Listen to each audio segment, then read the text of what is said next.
За сайн бацгаана уу бүгдний өндөр мэндийг хүргэе. Тэгэхээр энэ удаагийн бичлэгээр охтуудынхаа хүсэлтийн дагуу нарны тосыг хэрхэн дахин сэргээх reapply хийх талаар хий гэж бодлоо. Нарны тосыг 2-3 цагийн дараа сэргээж түрхэх хэрэгтэй гэдэг те. Тэгэхээр энэ бол үнэхээр хэцүү те. Өглөө нарны тосоо түрхчээд гараад явдаг те. Тэгэхээр 2-3 цагийн дараа гэхээр за өглөө 8 цагаас гарлаа гэж бодоход 11 цагийн үед нэг, 2 цагийн үед нэг, 5 цагийн үед нэг. За 5 цагаас хойш нар жаргаад алга болчих واخ. Тэгэхээр өдрийн 3 удаа буюу өглөөнийхөө рутинтэйгээ оройныхоо рутинтэйгээ нийлээд өдрийн 5 удаа нүүртэйгээ ноцтолтно те. Бараг өдөржингөө ингээ нүүртэйгээ ноцтолно гэхээр айгүй хэцүү. Тэгээ айгүй ядаргаатай шүү дээ те. Тэгэхээр миний хувьд бол өдрийн 3 удаа reapply хийнэ гэдэг бол айгүй төвөгтэй санагддаг. Тэгээд аль болох амархнаар хийхийг хичээдэг байгаа. Тэгэхээр өөрийнхөө хийдэг амархан аргыг нүрээ буцсан үедээ мөн нүрээ будаагүй үедээ яаж арчилдаг талаараа хуваалцъя. Тэгэхээр хамгийн түрүүнд нарны тосыг яагаад ингэ дахин сэргээх хэрэгтэй юм бэ гэдгийг жоохон тайлбарлаад өгье. Нарны тос чинь өөрөө SPF 50-аас өндөр мөн UVA болон UVB фильтр пластикын тон 5 байлаач гэсэнтэй хамгийн одоо өндөр хамгаалалттай байсан ч гэсэн нарнаас 100% хамгаалж чаддгүй байна л да. Тэгэхээр 98% юм уу эсвэл 99% л хамгаалдаг. Харин яг түрхээд ингэ явж байхад те 2-3 цагийн дараа нөгөө хамгаалтанд доошоо буураад алдаж эхэлдэг 60% ч юм уу 50% ч юм уу мэдгүй. За тэгэхээр хамгийн түрүүнд нүрээ будаагүй үедээ яаж нарны тосоо сэргээдэг талаар хуваалцъя. Хоёр аргыг ингэж бэлдсэн байна л да. Тэгэхээр нэгдүгээр гэх юм бол no hand method гэж нэрлэсэн би өөрөө. Тэр нь болохоор цэвэрлэгч ус, мист, тэгээд sunstick. Энэ гурыг хэрэглэсэн тохиолдолд ерөөсөө таны гар нүүрэнд чинь хүрэхгүй. Энэ арга бол ялангуяа гадуур явж байхад те машин дотор явж байхад ажил дээрээ, сургууль дээрээ ч юм уу эсвэл ямар нэгэн одоо айлд ч юм уу те гараа одоо нүүрэндээ хүргмээргүй санагдсан үедээ энэ гурыг ингээ хэрэглэх юм бол маш гоё ингээд нарны тосоо сэргийлдэг байгаа. Хамгийн түрүүнд цэвэрлэгч усаа хөвөн шингээгээд ингээд арчин. Тэгэхээр таны гар ерөөсөн нүүрэнд ингээ хүрэхгүй байгаад за тэгээд арсан дээр цугларсан байгаа нөгөө тослог бохирдол, тоос бохирдлыг ингээд авчна. Цэвэрлэгч ус маань өөрөө савангүй те soap free, paraben free, oil free гэх мэтчлэн одоо араас нь нөгөө усаар зайлах шаардлагагүй цэвэрлэгч ус байвал их зүгээр байдаг. Тэгэхгүй нөгөө амар их савантай, тэг нөгөө амар хөөсөрдөг, амар их савантай цэвэрлэгч усыг хөнгөр шингээгээд ингээ арчичаад араас нь усаар зайлахгүйгээр дараагийн юмнуудаа түрхчихээр нөгөө арсан дээр ингээ харшлах одоо магадлал их өндөр байдаг учраас араас нь усаар зайлах шаардлагагүй cleansing water хэрэглэлдгүйгээр тэгэхээр миний хувьд бол энэ La Roche-Posay айгуу дуртай. Энэний цэвэрлэгч ус бол ерөөсөө асуудал үүсгэдэггүй. Клавугийн бас цэвэрлэгч ус айгуу гоё таалагддаг. Мөн Honey Trap байж болно. За тэгээд араас нь мистээ цацчихна.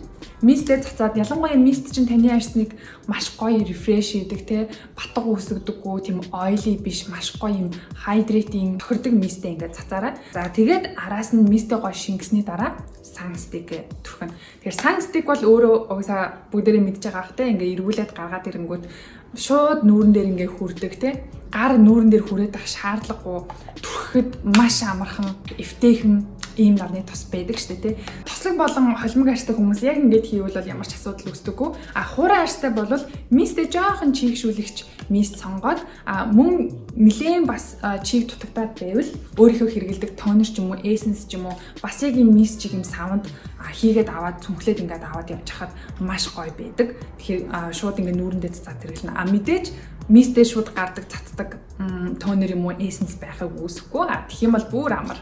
За хоёрдугаарт нь болохоор гэртээ байхдаа ч юм уу жоохон тийм тайван нарны тосоо сэргээх үед хийх арга байна л да. Тэгэхээр энэ арга бол гараа одоо нүүрэндээ хүргэн. Тэгэхээр мэдээж гэртээ байгаа ч гэсэн те янз бүрийн юм бид нар ингээ хийж идэг учраас гараа эхлээд маш сайдар ингээ угаагаад гараа эхлээд маш гоё цэвэрхэн байх хэрэгтэй.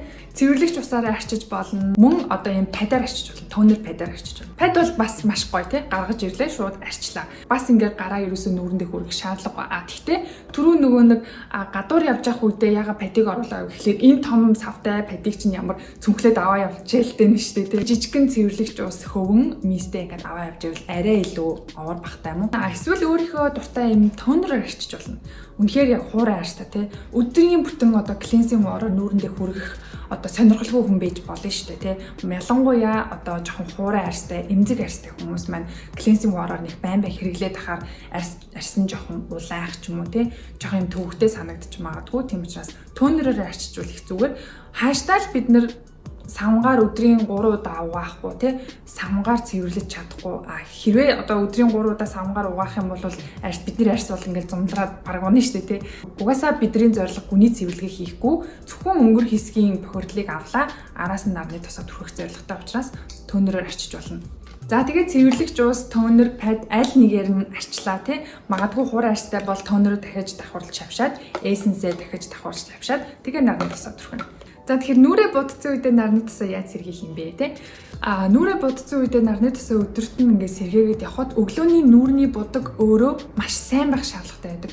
Одоо хамгаалалт нэлээд сайтай. Тэгжээж араас нь ингээд давхарлаад гоё сэргээгээд явдаг байгаа. Тэгэхээр суур муутай байх юм бол араас нь одоо сэргээхэд те жоохон тийм дутмаг болоод ингээд явцдаг. Тэгэхээр нэгдүгээр нь энэ compact powder хэрэглэж болно. Тэгэхээр compact powder бол дотроо нөгөө SPF агууламжтай тий нүүрнийхээ будгийг ингээд сэргэнгээ нарныхаа хамгаалтыг авч болдог нэг арга байгаа. За харин пудрыг түрхэхийн тулд шууд ингээд түрхэх юм бол мэдээж арьс маань өөрөө бохирдолтой аль хэдийн нөгөө тос ялгараа тосон дээр маань бохирдол ингээд үүссэн байгаа шүү дээ. Тийм учраас ямар нэгэн тийм зөөлөн салфетик аваад дондуур нь ингэж гоё нугуулж байгаа. Тэгээд арьсаа тий ерөөсөө тэгж үрчлээдүүлээд тэгж татаж ерөөсөө арчихгүй маш цэвэрхнээр ингээд дарж арчина. Тэгэхээр нөгөө нэг илүүдэл тос себом тий нөгөө хамбарн дээр үүссэн байгаа тослог тосон дээр цугларсан байгаа тоос шороо бохирдол бүгд ингээд салфетгэнд өөрөө ингээд наалтчдаг. Тэгэхээр угаасаа нөгөө таны будагч чинь тий дээрээс ингээд давхарлагдсан байгаа штэ. Хамгийн доор одоо тос тий тэгээ нарны тос тэгээ бейс тэгээ cushion тэгээ дээрэс нь одоо нөгөө контур монтор хийдэг бол тэр контрын дээрээс одоо blush ч юм уу тий маш олон ингээд давхар үүссэн байгаа шүү дээ. Тэр давхаргуудын одоо хамгийн дээр нь тослогтой тий бохирдолтой нэг юм үл үзэгдэх нэг юм давхар үүсчихэд байгаа байхгүй. Тэгэхээр тэр давхаргыг л авч харихад бол хангалттай. Тэгэхээр бид нар нүрээ будцсан байх үедээ цэвэрлэн гэж угаасаа байхгүй. Хамгийн дээдлийн тэр бохирдолтой давхаргыг энэ салфетгэндээ ингэж шингээж авч агаад тэгээ дээрэс нь нөгөө powder түрхэнэ. Энэ бол SPF 2-той. За би энийг бол зүгэндээ аваад ингээ явж явах үедээ бол энийг ингээ хэрэгжилдэг.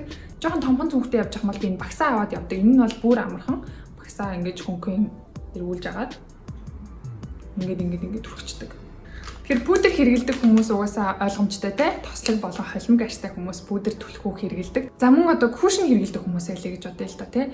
Кушнүүд дотроо SPF хамгаалалттай маш их гарч ийн те. SPF 50-тай, 4+-тай, 5+-тай гэх мэтчлэн SPF хамгаалалттай кушнүүд айгүй их гарч ийн. Тэгэхээр хэрвээ танд SPF хамгаалалттай кушн байх юм бол мөн түрүүний адилаар те салфеткаар өнгөр хэсгийг гой шингээж авч агаад тэгээд нөгөө кушнаа түрхэнэ гэсэн үг. Миний энэ кушн болохоор Roman-гийн ийм кушн байгаа. Тэгэхээр энэ кушн дотроо SPF хамгаалалтгүй. Тэгэхээр SPF хамгаалалтгүй кушнтэй хүмүүс яах вэ гэж асууж ээж магадгүй юм. Тэгэхээр надад маш гоё арга байна. SPF хамгаалалтгүй кушн дотроо нарны тос хийчдэг. Тэгэхээр би энэ аргыг Gotamista-гийн видеон дээрээ сурж ирсэн. Тэгээд яг энэ тосыг хэрэглэдэг. Энийг ингээ хийхэд тулд те кушн байдаг энэ порлоно хуулж авч байгаа. Дээрээс нь нарны тосоо хийгээд тэгээ буцаагаад нөгөө порлоно хийчингүүд нөгөө кушн маань өөрөө нарны хамгаалалттай болчихж байгаа байхгүй. Тэгээд пад нарны хамгаалалттай кушн болсон. За мөн 3 дахь гэх юм бол заавал тэ салфеткаар ингэж арчмааргүй санагдчих болно бас. Мэдээж тэ тухтай яахгүй одоо нарны тосоо ингэ сэргээж нүрийнхээ бодолтыг бас сэргээж болно шүү дээ. Тэгэх юм бол cleansing water бүгдийг арчаад toner, essence, base, foundation эсвэл cushion гэх мэтчлэн яг нүрийнхээ будгийг одоо яг дараалал нь хийгээд явж болно гэсэн үг. За тэгэхээр ийм хэдэн аргууд байна. Тэгээд аль нь танд тохирж ийн те яг өөрийнхөө арсанд зориулаад арсныхаа төрөлтийг тохируулаад эдгээр аргуудаа сонгоод нарныхаа тусыг сэргээгээрэй. Тэгэхээр миний хувьд бол амар халуунтай 30-аас 40 хэмийн халуунтай те өдөр ингээд бич дээр ч юм уу бассейнд ордог ч юм уу хөдөө гадаа явдаг ч юм уу ингээд гадаа наранд явж явах үед бол заавал 2-3 цаг дотор бол нарны тосоо сэргээдэг. Одоо бол би ингээд карантинлэгдсэн те гэртээ байна. Өглөө нарны тосоо түрхчихэл ер нь өдөр би нэг сэргээхгүй байгаа. Ягаад тэгэхээр ерөөсөө наранд гарахгүй байгаа. Гэхдээ та нар маань карантинлэгдаагүй те зүгээр ингээд гарч ороод явж байгаа бол өдөрт ядаж нэг удаа сэргээгээрээ чадвал 2 удаа те чадахгүй бол 1 удаа заавал нарны тосоо сэргээгээрээ тэгжээж арсны чинь хамгаалалт одоо дахин сэргээгдээд арс чинь ингээд нарнаас хол те ямарч нөгөө нарны хөгшөөлөх ягаан туяанаас одоо ингээд сайн хамгаалаад айх аюулгүй одоо явна гэсэн үг шүү дээ те. За тэгээд анхаарлаа хандуулаад натаа байсан баярлалаа. Тэгээ анх удаа миний бичлэгийг үзэж байгаа бол subscribe button дараарай. Дараагийн бичлэгт ямар сэдвэр оруулмаар байна комментаар санал бодлоо бичээрэй. Тэгээ дараагийн бичлэгээр уулзлаа. Баяр таа.